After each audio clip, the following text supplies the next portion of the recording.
Yes, thank God for the encouraging testimony and the word that we heard now. प्रभु की स्तुति हो जो हमने आज साक्षी सुना उसके लिए, और परमेश्वर का प्रोत्साहन देने वाला वचन भी हमने सुना. We heard about running the race with perseverance. हमने सुना कि हमें ये दौड़ धीरज. Brother, your audio is slightly on the lower side. Yeah, I'll speak a little louder. So we heard about the word perseverance in running the race. Now is it okay? Yeah. हमने आज सुना कैसे हमें धीरज के साथ ये दौड़ना चाहिए. In English, the word perseverance has got two other synonyms or closer identical words. Like in English, there is endurance and steadfastness. ये जो वचन है धीरज, इसका दो ऐसे समानार्थी शब्द हैं. एक है Endurance. सहना, And the other one is steadfastness. और एक है स्थिर रहना. So this quality of perseverance is needed for anything great in life. कोई भी महान कार्य के लिए धीरज भावना जरूरी होता है. If you want to play a game and or play an instrument, musical instrument, unless we have perseverance, we don't learn that instrument. कोई खेल खेलना हो या कोई गिटार बजाना हो, कोई भी चीज हो, उसके लिए हमें धीरज का होना जरूरी है. So that's why the word of God says that run with perseverance the race that is set before us. इसलिए कहा गया है कि हमें धीरज से ये दौड़ना चाहिए. Because as we walk this Christian life, there can be sometimes some situations which is almost like monotonous or nothing much happening. क्योंकि कई बार ख्रिस्ती जीवन में ऐसे समय आते हैं जहां हम ऊब जाते हैं, क्योंकि एक ही तरह का चीज हमें करना होता है. And we are waiting for some exciting thing to happen, but everything is normal day-to-day routine.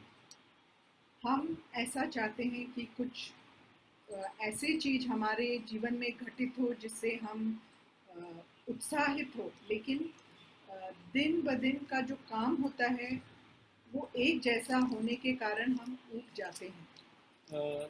Even in Jesus spoke about the parable of the sower, where the second soil is a rocky soil.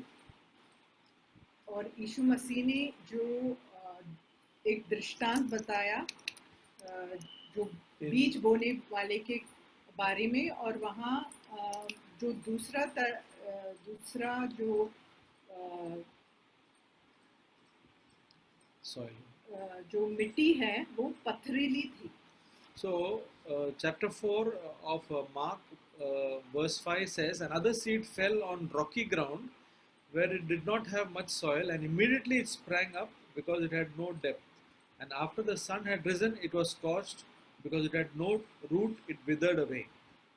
मरकुस 4:5 में ऐसे लिखा है, कुछ पथरीली भूमि पर गिरा जहाँ उसको बहुत मिट्टी ना मिली, और गहरा मिट्टी ना मिलने के कारण जल्द उग गया. The explanation Jesus gives is in verse 16 and 17. और उसके बारे में यीशु मसीह समझाते हैं 16 और 17 वचन में.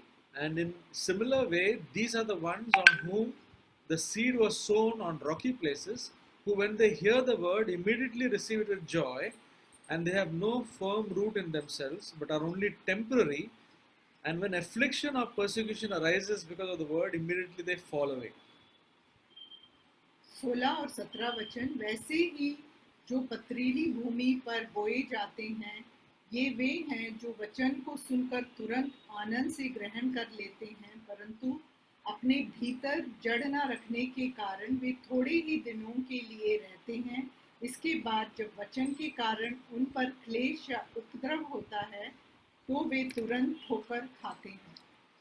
So this we find in Christians, you know, the people, they accept Christ, and they're very happy to hear about the forgiveness of sins, and you know, the joy that Christ has forgiven.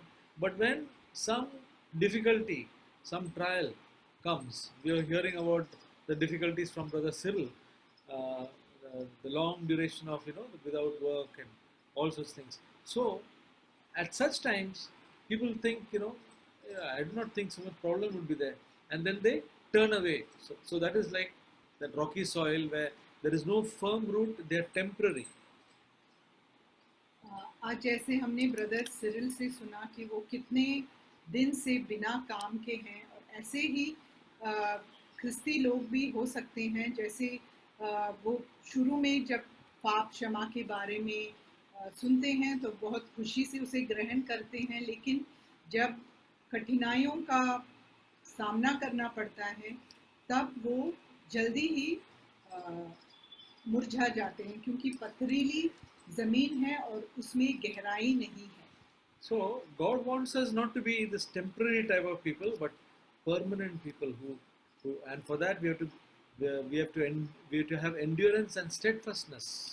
और ऐसे हम जो दृढ़ व्यक्ति बनने के लिए हमें स्थायी रहना पड़ेगा, और विश्वास में हमारा जो जड़ है वो बहुत ही मजबूत रहना पड़ेगा। So we'll read James chapter 1 verse 2, 3 and 4. हम याकूब का पुस्तक उसका पहला अध्याय 2, 3 and 4. दूसरा, तीसरा और चौथा वचन पढ़ेंगे। It says, "Consider it all joy, my brethren, when you encounter various trials, because the testing of your faith produces endurance. And let endurance have its perfect result, that you may be perfect, complete, lacking nothing." हे मेरे भाइयों, जब तुम नाना प्रकार की परीक्षाओं में पड़ो तो इसको पूरे आनंद की बात समझो, यह जानकर कि तुम्हारे विश्वास के परखे जाने से धीरज उत्पन्न होता है। पर धीरज को अपना पूरा काम करने दो, कि तुम पूरे और सिद्ध हो जाओ और तुम में किसी बात की घटी ना रहे। So we heard, I said that perseverance is a great quality. मैंने ये बताया कि धीरज तो जो है वो एक बहुत श्रेष्ठ गुण है, And for all great things and important things, perseverance is required. और हर एक महान कार्य को पाने के लिए हमें धीरज की जरूरत है। In other words, it is never give up. और इसका ये मतलब है हम कभी पीछे ना हटे। And to produce that endurance or perseverance or steadfastness in us, God allows trials to come our way. और ये जो धीरज है वो उत्पन्न होने के लिए परमेश्वर हमें हमारे विश्वास को परखता है। So the trials will test our faith. जो परीक्षा है वो हमारे जो विश्वास है उसको परखता है, And also it produces endurance. और उसके साथ साथ धीरज उत्पन्न होता है। And the verse 4 says, "Let endurance have its perfect result, that you may be perfect and complete, lacking in nothing." और चौथा वचन कहता है कि धीरज को अपना पूरा काम करने दो, कि तुम पूरे और सिद्ध हो जाओ। Also again it says in, we'll not read that word, but it says in Romans chapter 5 that tribulation produces perseverance.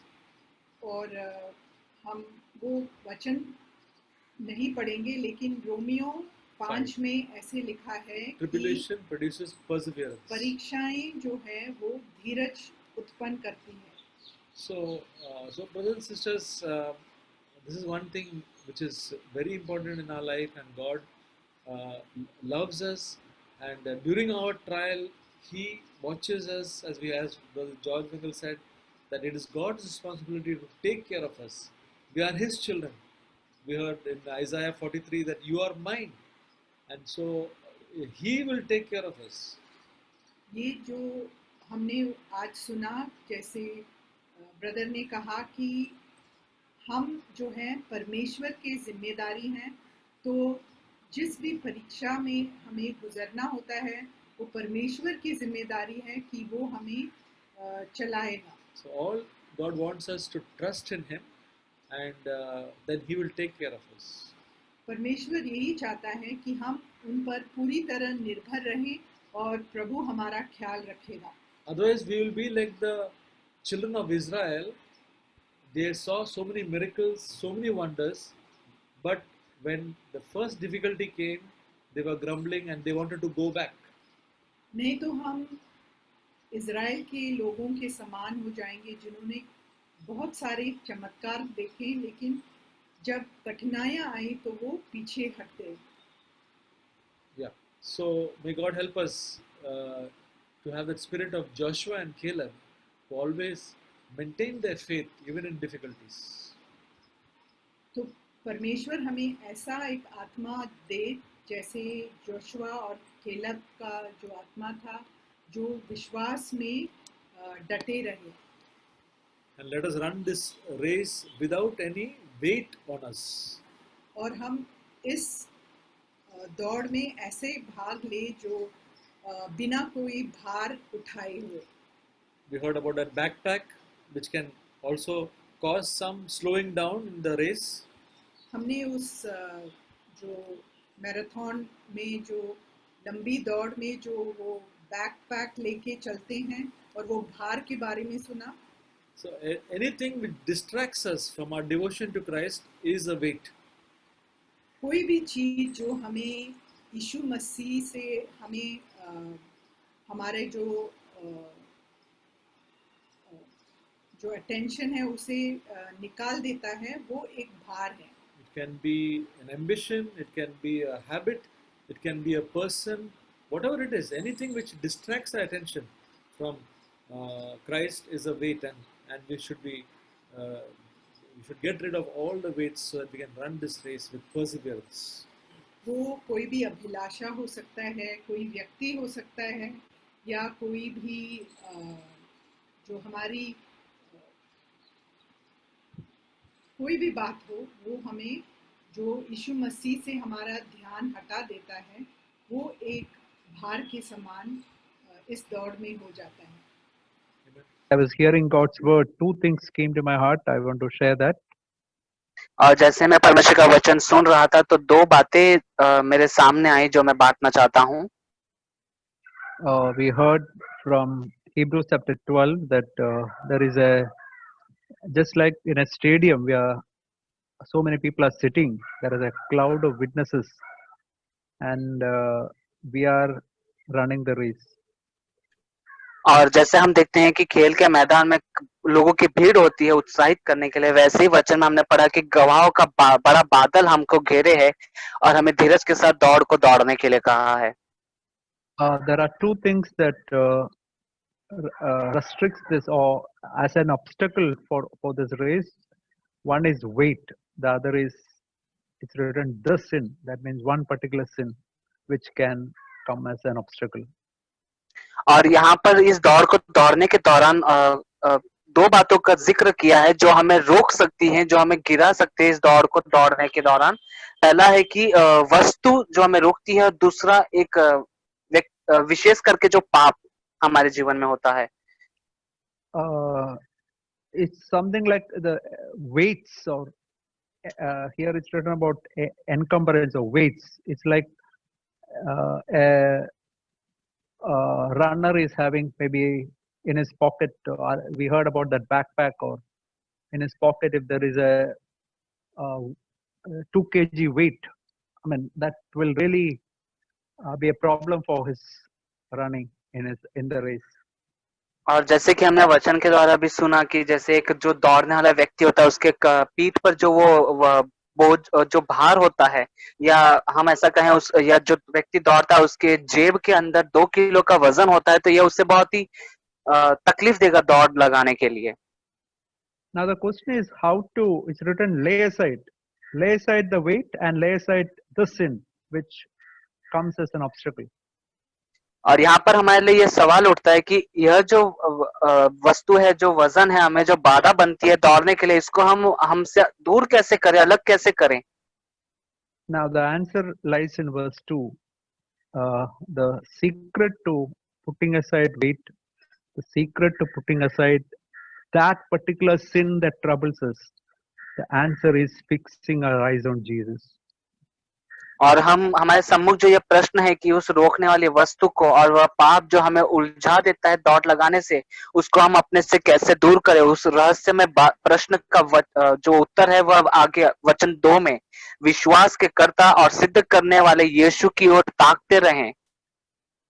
See, it's such an important thing in each of our life, because this is where the battle lies. Devil is all the time trying to distract us from fixing our eyes on Jesus. और यही हमारे लिए सबसे ज्यादा महत्वपूर्ण बात है, क्योंकि शैतान हर समय इसी कोशिश में लगा रहता है कि हमारे ध्यान को जो हम यीशु मसीह पर लगाते हैं उसको वह कैसे भटका सके, और यही वचन हमसे बात करता है। We know that the day Jesus came to Martha and Mary's house, Mary was fixed on Jesus, but Martha was distracted and she was worried, she was bothered, and she missed the whole thing. But Mary, she was fixed, her eyes was fixed on Jesus. और हम वचन में वह भाग भी जानते हैं जहाँ पर यीशु मसीह मरियम और मार्था के घर पर आ रहा था, और जहाँ पर मरियम जो थी उसने अपना ध्यान, अपनी नजरें यीशु मसीह की ओर लगा कर रखी थी, और उसकी बहन जो मार्था थी वह कई सारी बातों को लेकर चिंता कर रही थी, भयभीत हो रही थी, और वह कई सारे बातों में उलझी हुई थी, और उसने मुख्य बात जो थी महत्वपूर्ण उसे छोड़ दिया, लेकिन मरियम ने अपनी आंखें उसी पर लगा कर रखी। Maybe today you are bothered in your heart about maybe about your job or about the future, or maybe there is a sin that really troubles you. I want to encourage myself, and I want to encourage each one of us. Let's fix our eyes on Jesus. और मैं आप सभी से कहना चाहता हूँ, हो सकता है कि आप अपने जीवन में भविष्य में आपके साथ कल क्या होगा उसको लेकर चिंतित हैं, या आपके काम के क्षेत्र में नौकरी में क्या होगा आप उसको लेकर चिंतित, या कोई भी पाप है जो आपको परेशान कर रहा है। मैं अपने आप को और आपको उत्साहित करने के लिए कहना चाहता हूँ कि हम विश्वास के कर्ता, सिद्ध करने वाले यीशु की ओर ताकते रहें। And the second is, as we heard about endurance or perseverance. See, we have to run this. This is a marathon. It's not just 100-meter dash. It is 40 kilometers. That is, marathon is, I think, 40 kilometers race. So it's a long race. So what is required is endurance or perseverance. और यहाँ पर हमने दूसरी बात जो हमने सुना वह है धीरज धरना। और यह जो दौड़ है यह कोई छोटी सी दौड़ नहीं कि 100 मीटर की हम दौड़ लगा लें, लेकिन यह एक जो दौड़ है यह बहुत लंबी दौड़ है। जैसे मैराथन की दौड़ होती है 40 किलोमीटर की, तो यहाँ पर हमें धीरज धर कर दौड़ना है। Bible tells in Jude chapter 3 is written, contend earnestly for the faith which was once and for all given to the saints. और हम यहूदा अध्याय 3 में हम पढ़ते हैं कि उद्धार के विषय में परिश्रम से यत्न कर रहा था जिसमें हम सहभागी हैं। तो मैंने तुम्हें यह समझाना। But I was thinking, what is the meaning of contending? We read in 2 Peter that we have to add to our faith, and one of the things we have to add to our faith is perseverance.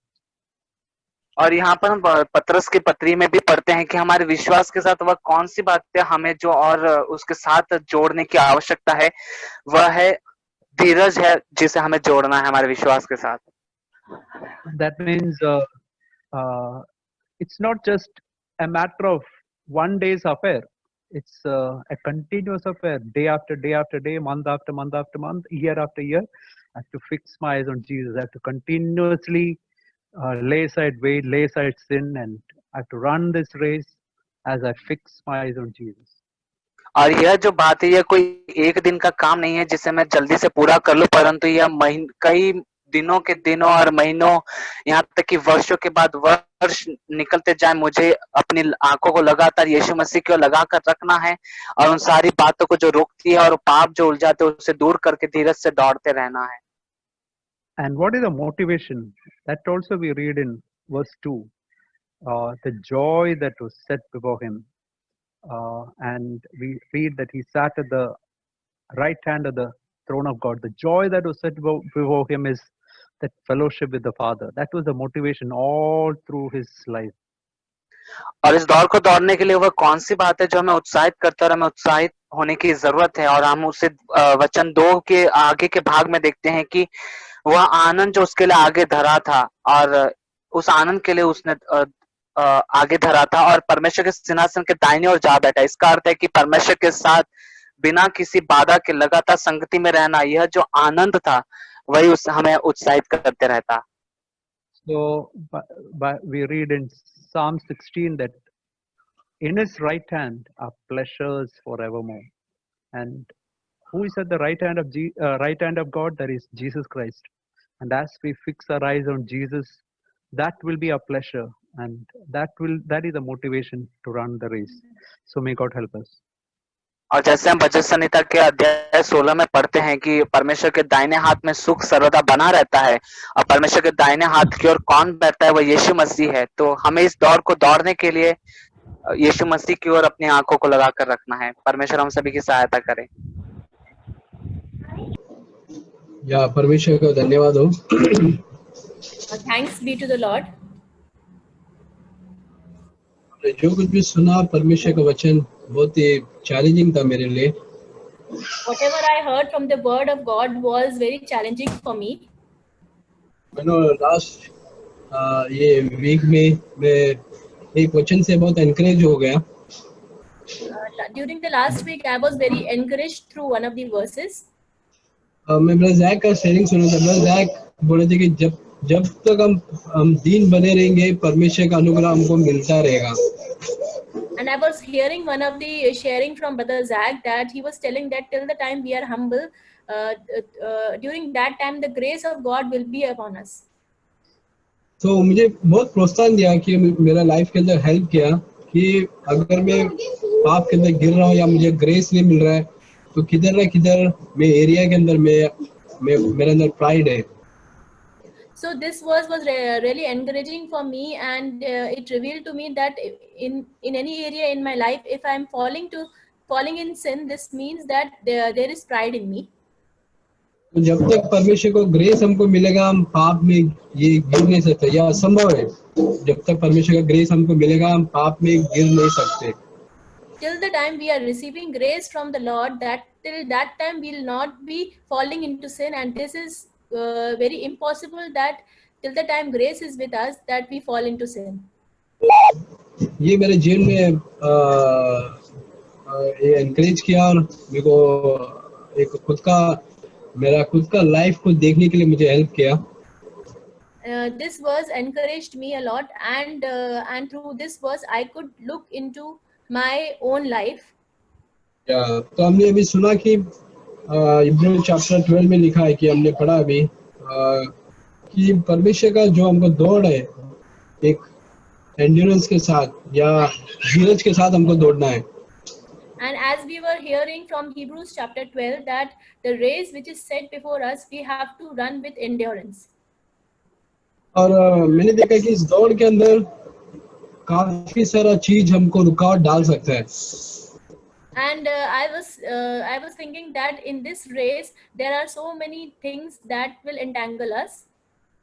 और मैं देखा कि मेरा life के अंदर अगर हम ज्यादा सोएंगे, सोना अच्छी बात है, मैं सोने के खिलाफ नहीं हूँ, बट लेकिन हम ज्यादा सोएंगे, हम ज्यादा खाना खाएंगे, वो भी चीज हमारे लिए परमेश्वर का दौड़ने के लिए रुकावट डाल सकता है। And I was thinking that in our life, like for example, if we are sleeping so much or if we are eating more, then that may be a blocking stone for us in running the race. तो और भी काफी सारी चीज है। ये दो चीज में जब मैं अनुभव किया तो मैं प्रभु से मांगा, लॉर्ड मुझे ग्रेस दो, मुझे टेस्टी खाना बहुत पसंद है, बट प्लीज मुझे सिखाओ कि मैं एक लिमिट रखूं, कितना मुझे खाना चाहिए, तो एक ताकि मेरा आत्मिक उन्नति ना रुके।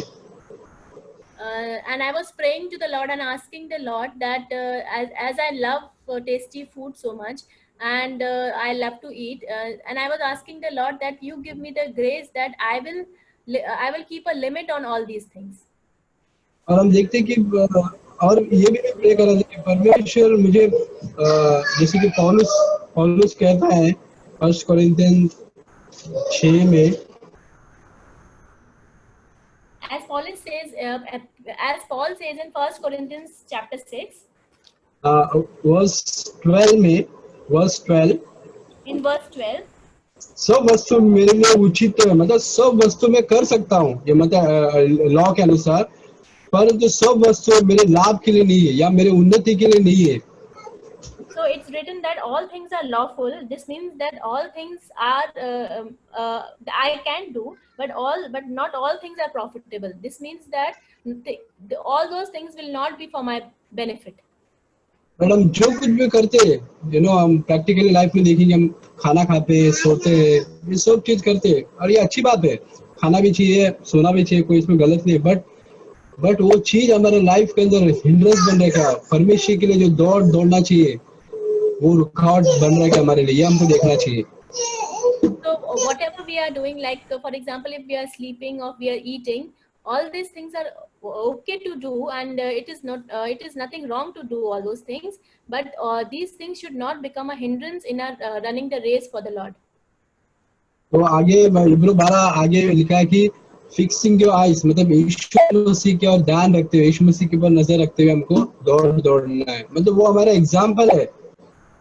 And as it is mentioned in Hebrews chapter 12 that we have to fix our eyes on Jesus and look upon Jesus, and he is our example. तो परमेश्वर आपको अनुग्रह करे। Praise God.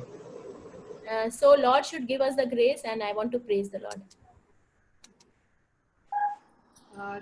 What we heard about perseverance, I would like to share from James 5 and जो भी हम 7 and 8. James 5, 7 and 8.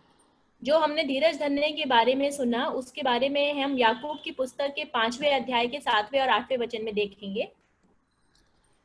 It says here, be patient therefore, brethren, until the coming of the Lord. Behold, the farmer waits for the precious produce of the soil, being patient about it until it gets the early and late rains.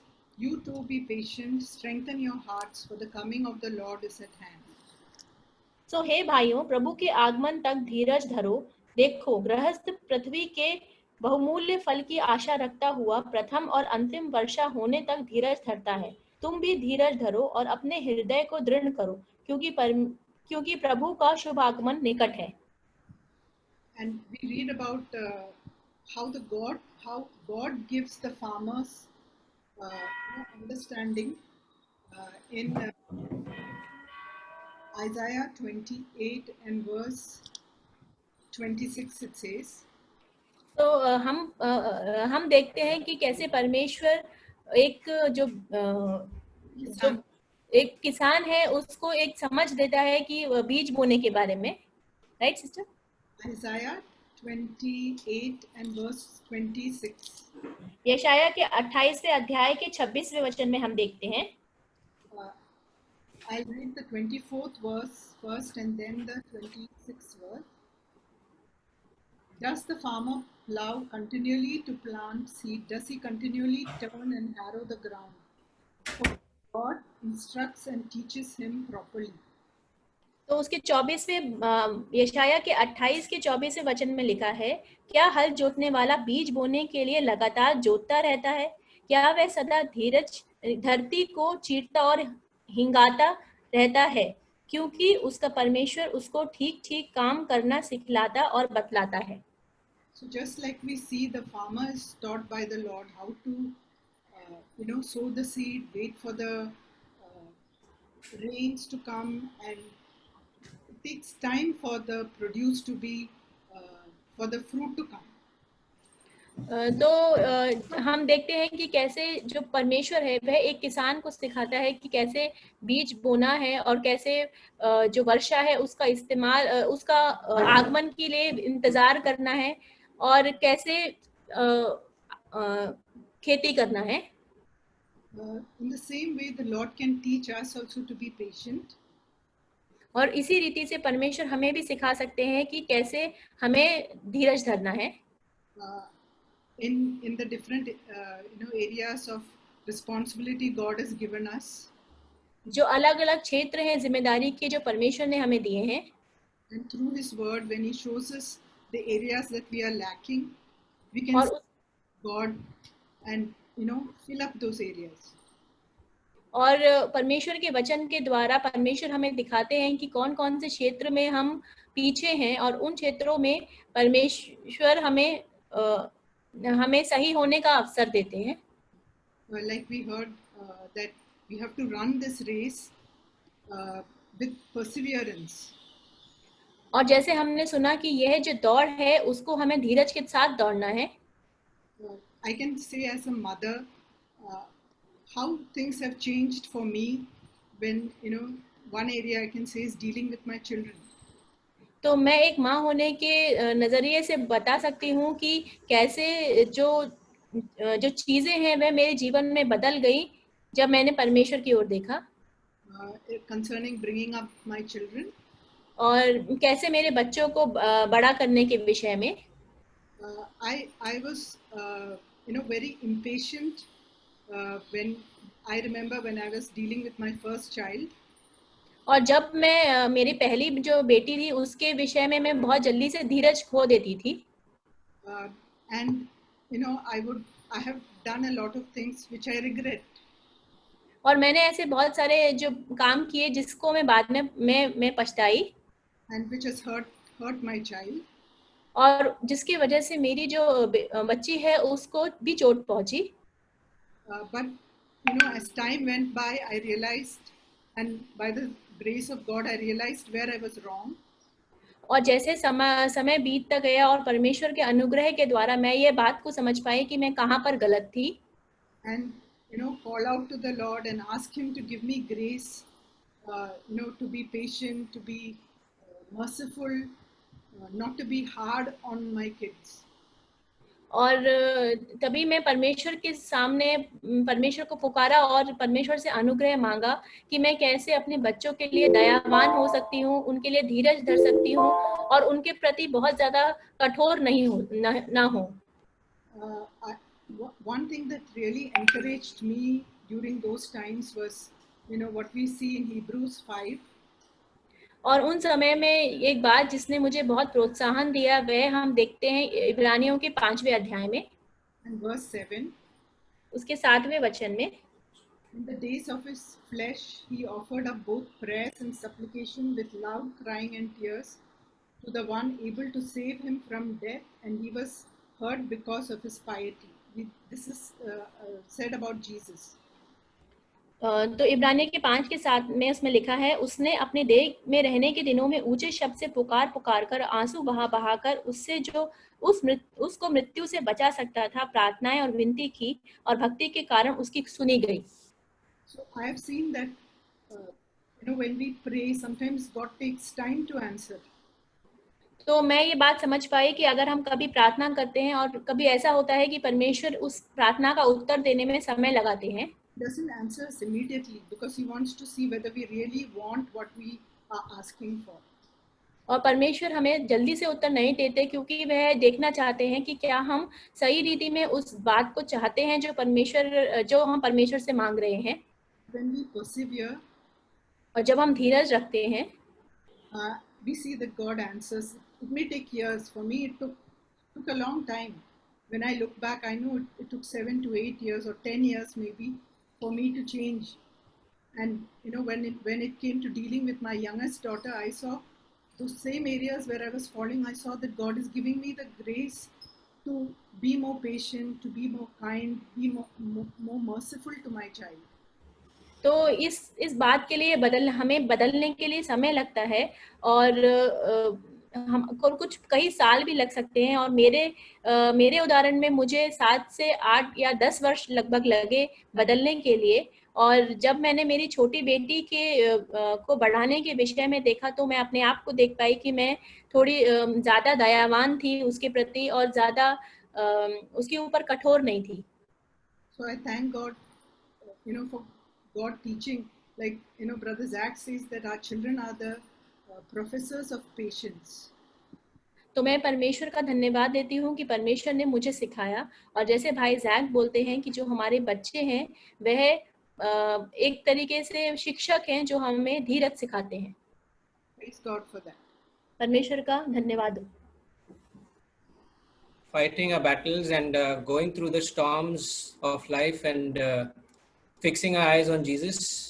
तो आज हम सुन रहे हैं कि कैसे हमारे युद्ध हैं जो हम लड़ते हैं, और हम अपना जो आंखें हैं, जो अपनी नजर है वह परमेश्वर यीशु पर टिकाए रहते हैं। Holy Spirit reminded me of the two incidents in Jesus's life and disciples' life. Incidents about the boat, they were in the boat and the storms, and the other incident was about Peter sinking in the depths of sea while there's storm going on. तो पवित्र आत्मा ने मुझे दो ऐसे उदाहरण दिखाए यीशु मसीह के जीवन से, कि पहला तो जब उसके जो चेले थे वह नाव में थे और बहुत आंधी तूफान आ रहा था, और दूसरा जब Peter was sinking in तो sea. जब दूसरा उदाहरण जब जो पतरस था वह डूबा जा रहा था उस नदी में। This Peter's example was really encouraging me, that as he saw the Lord walking on the water, and he was encouraged to step out of the boat and start walking towards Jesus. He took that faith and started walking, and he was not sinking as he was walking on the water. Look, till the time he was looking at Jesus. तो जो पतरस का जो उदाहरण है वह मुझे बहुत प्रोत्साहित किया कि जैसे पतरस ने जब परमेश्वर यीशु मसीह को देखा और वह पानी पे यीशु मसीह चल रहे थे, तब जब तक वह यीशु मसीह को देख रहा था तब तक वह डगमगाया नहीं और सीधा चला। And as he was walking, and when he was fearful, and when he saw the storm and heavy wind, and he started turning his eyes away from Jesus, started sinking in the water. और जब उसकी जो नजर है वह आंधी तूफान के ऊपर यहाँ वहाँ भटकी, तब और जब उसकी नजर यीशु मसीह से हट गई, तब वह पानी में डूबने लगा। And then as he was sinking, the good thing that he did, he started looking again to Jesus and said, Lord, save me, help me. और जब वह डूब रहा था तब उसने जो अच्छा काम किया वह यह था कि उसने फिर से यीशु मसीह को देखा और उसने मांगा कि हे परमेश्वर मुझे बचा लो। And the Lord reached out to him, and he was pulled up from that sinking situation that he was in. तो परमेश्वर ने उसकी ओर हाथ बढ़ाया और उसको उस नदी में से खींच करके बाहर निकाल दिया। So the Lord is teaching us through these incidents. There is some message in that. तो इसमें एक संदेश है जो परमेश्वर हमें सिखाते हैं। Till the time we fix our eyes on Jesus, and walk this life in faith in Him, we will not sink by the worries or the storms of life. जब तक कि हमारी आंखें परमेश्वर यीशु मसीह पर लगी हैं और हम उनके ओर देखकर चल रहे हैं, तब इस संसार की चिंताएं हैं और जो भी परेशानियां हैं वह हमें परेशान नहीं करेंगी। And even if you have bungled up something, you have messed up your life, maybe because of some disputes or financial troubles or troubles with neighbors or whoever that is, if you reach out, if you're sinking right now, just like Peter, you have to look to the Lord and ask for help. तो ऐसा हो सकता है कि अगर आप कुछ आर्थिक समस्याएं या फिर आपके पड़ोसी के साथ अगर कुछ झगड़े हैं या ऐसे कुछ समस्याओं के वजह से अगर आप डूबा हुआ सा महसूस कर रहे हैं, तब आप परमेश्वर की ओर देखकर आगे बढ़ सकते हैं। So that step of faith we have to persevere and take towards the Lord, not to be in that sinking position, but honestly say like Peter, Lord, I'm sinking, please save me. That's a cry of a humble person who is facing life and that situation. तो ऐसे समय में हमें विश्वास के साथ यीशु मसीह की ओर देखकर उनको बोलना है कि हे परमेश्वर आप मुझे बचा लें, और ऐसे में आप जीवन और मृत्यु की जो भी समस्याएं हैं उनसे आप आगे बढ़ जाएंगे. And there should be some seriousness in our commitments towards the Lord. Lord is not playing game with us. If Lord has said something to correct in our life, that we need to take all steps to correct it, and ask the Lord to help us, and definitely Lord will help. तो हमें अपने जो मसीही जीवन है उसमें एक गंभीरता लानी चाहिए. ऐसा नहीं कि हम मजाक में आगे बढ़ते जा रहे हैं, क्योंकि अगर परमेश्वर ने हमसे कुछ बात कही है तो हमें उसको मान के आगे बढ़ना है. Yeah, that's all I wanted to share. और यही मैं आपसे बांटना चाहता था. Let's see, when the Israelites were running the race in their own flesh, in corruption, and it took them 40 years to come out of it. तो जब जो इजराइल के लोग थे वह अपने खुद की देह में शरीर में वह जो दौड़ है वह दौड़ रहे थे. तो उनको 40 वर्ष लगे अपनी जगह पर पहुंचने के लिए. A chosen man called Moses had come on the scene to bring them out. और एक चुना हुआ व्यक्ति जो मूसा था वह उनको उस परेशानी में से निकालने के लिए वह आया था सामने.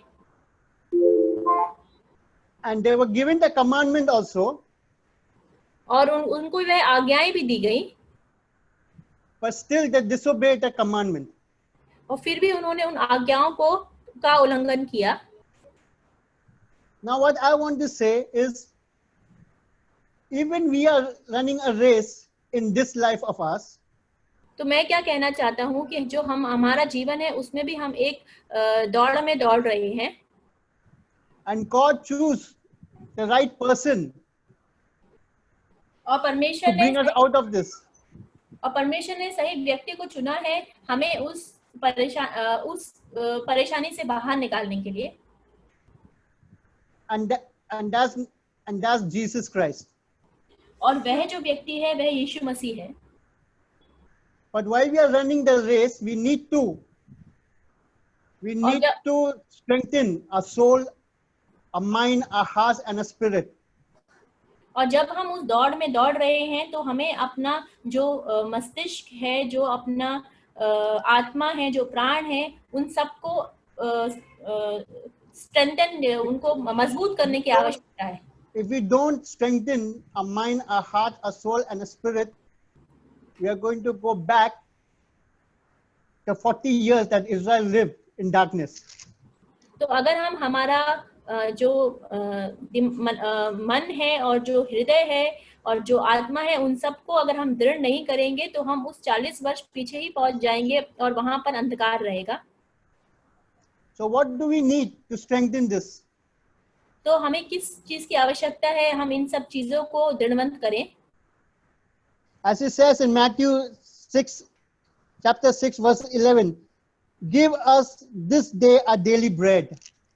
जैसे कि मत्ती के 6वें अध्याय के 11वें वचन में लिखा है कि आज के दिन में आप हमें दिन भर की रोटी दीजिए.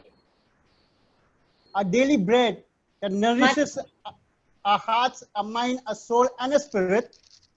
हमारा दिन भर की रोटी जिससे कि हमारा हमें पोषण मिले, हमारे दिमाग को, हमारे हृदय को, हमारी आत्मा को, हमारे प्राण को पोषण मिले. So that we are able to run the race of life with Jesus. जिससे कि हम काबिल हो जाएं अपनी दौड़ने के लिए यीशु मसीह के साथ. Because this is the bread that came down from heaven to give us life. क्योंकि यही जो रोटी है वह स्वर्ग से नीचे गिरी ताकि हम जीवन पाएं. Because it says in Matthew chapter 4, man shall not live by bread alone, but by every word that comes out from the mouth of God. और जैसे कि लिखा है मत्ती के 4 अध्याय के 4 वचन में कि मनुष्य रोटी से ही नहीं जिएगा परंतु हर एक वचन जो परमेश्वर के मुंह से निकलता है उससे जिएगा. And in John 6:48 it says, I am the bread of life. और यूहन्ना के 6वें अध्याय के 48वें वचन में लिखा है कि मैं जीवन की रोटी हूँ. And in 49 says, the father ate the manna in the wilderness and they died. और 49 वचन में लिखा है कि तुम्हारे पूर्वजों ने जो स्वर्ग से मन्ना गिरी थी वह खाई, परंतु फिर भी वह मर गए। And in 50 it says, this is the bread that came down from heaven so that one may eat it and not die. और 50वें वचन में लिखा है कि यही रोटी है जो स्वर्ग से नीचे आई कि तुम इससे खाओ और मरो ना। Brothers and sisters, church, if you are running a race with Christ, we need to eat our daily bread. और भाइयों और बहनों, अगर हम अपनी दौड़ यीशु मसीह के साथ दौड़ रहे हैं तो हमें इस रोटी को, you need to be strong to run this race. तो हमें दृढ़वंत होना है इस दौड़ को दौड़ने में के लिए। When we eat this daily bread of our life, the each and every word, when we eat it and we start running the race with it, we will never faint, never fall. तो अगर हम जीवन की जो रोटी है वह खाएंगे और हम जो वचन के में से हम शब्द को पढ़ेंगे, तब हम दृढ़वंत हो जाएंगे और हम इस रेस में भाग ले पाएंगे। Because the word of God will keep you strong every day to run the race. क्योंकि परमेश्वर का वचन हमें हर दिन शक्ति देगा इस दौड़ में दौड़ने के लिए। Amen. आमीन।